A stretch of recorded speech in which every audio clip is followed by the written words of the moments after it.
থেকে আইছেন এখন? আমরা বাড়ি বাংলাদেশ। আচ্ছা, আপনারা ভারতে গেলে গেছেন?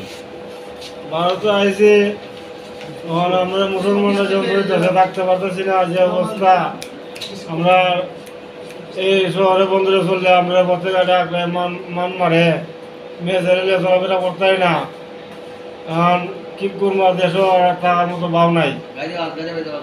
গাড়ি পাওয়া গেছিলাম কিশোরগঞ্জ, গাড়িও পাইতে না। আমার গাইলা মারতে হয়, ধরতে হয়, রিজার্ভ করে নেয়, টাকা পয়সা দেয় না। আমার কি উচিত জায়গায় দেয় না, কেউ আছে কইতেও পারে না, কইলেও সমস্যা।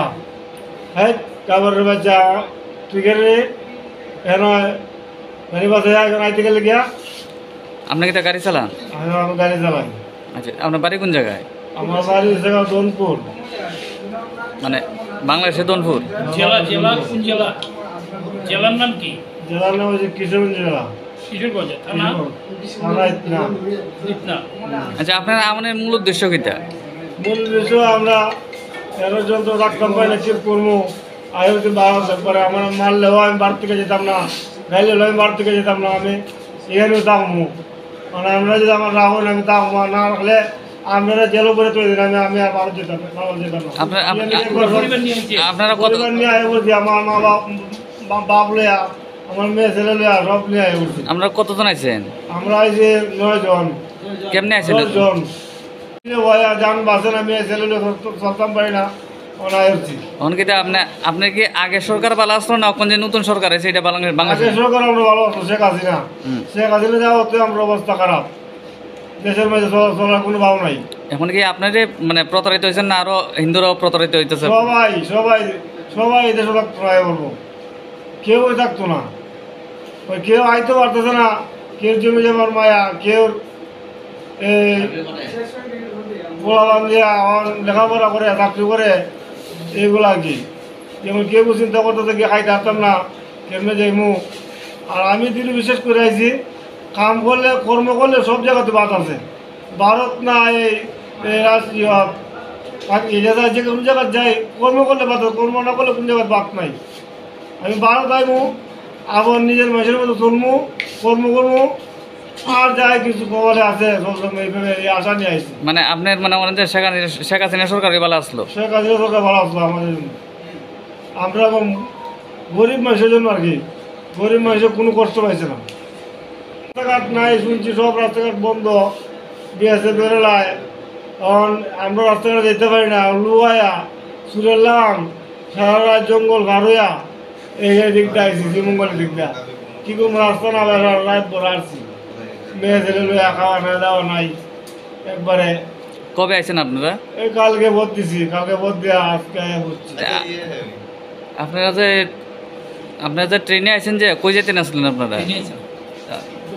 আচ্ছা, কমলপুর থেকে আইছেন? কমলপুর থেকে আসছে, ছোট একটা গাড়ি পাইছি, মানে রেল ট্রেন পাইছি, আম্পার পাইছি, আম্পারের থেকে যেমন শিলচরকে বাসা ভাড়া করে থাকবো, এই উদ্দেশ্য নিয়ে আইছি আমরা। মানে মূলত আপনারা ভারতে থাকবে লেগে আইছেন? ভারত থাকবো লেগেছি, আমরা যাইতাম না, আমরা জায়গা দেবো লাগবো, মানলেও যেতাম না, কেনা লইতাম না, কাল লইতাম না, যাই খুশি তা করুন, আমরা লইতাম না। আপনার যে বিটা মাটি রয়ে গেছে এখানে, আধা বাংলা বিচে রয়েছে, এতে বাড়ি না বেচতাম, কেউ কিনে না, আমরা জমি জামা কেউ কিনে না। কি করবো, নির্ভয় আইছি, একটা বিচার হয় না। একজন আছে যদি কইলে বাদে আমার কথা ঠিক থাকে না, তারা যদি আমরা মারে, একজনের কাছে গেলে বাদে মারলেও সত্য ঘটনা হয় না।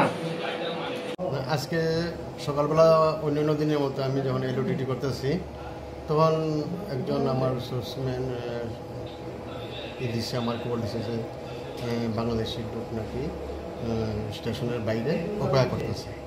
তো সেই অনুসারে আমি ভালোভাবে লোক অপেক্ষা করতে আসছি আমার স্টেশনটা, তারা ঢুকে কিনা, কিন্তু দেখতে পাচ্ছি ঢুকছে না। পরে স্টেশনের বাইরে মেন গেটের একটু দূরে দেখতে পারলাম যে অটোর মধ্যে কিছু লোক বসে রয়েছে এবং অটোটা ডাক না দেওয়া।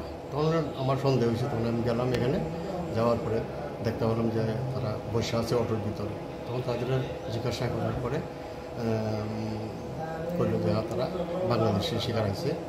তো এই আজকের ঘটনা আর কি। এখন বাকিটা ইনকোয়ারি চলছে, ইনভেস্টিগেশনে যা পাওয়া যায় তার নাম ইয়েতে ঠিকানা কোথায় আছে সব কিছু বাকি যাব। মোট কয়জনকে ধরা হয়েছে?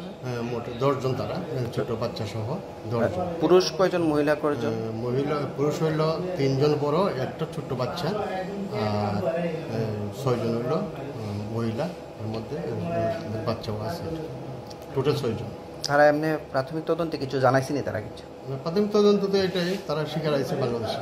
কই যাইব, কি লেগে আইছে এসব? তারা শিলচর যাইব, তারা নাকি বাংলাদেশ থেকে খুব অত্যাচার পাইছে, তার জন্য তারা ইন্ডিয়াতে গিয়ে বসবাস করবো বা কাজ করে চলবো, এরকম একটা তারা। কোন দিকে ঢুকছে তারা? তারা কমলপুর দিয়া ঢুকছে এবং শিলচরে ট্রেনের অপেক্ষায় তারা ট্রেনে গিয়ে অটোর ভিতরে ঢুকে বসে রয়েছে।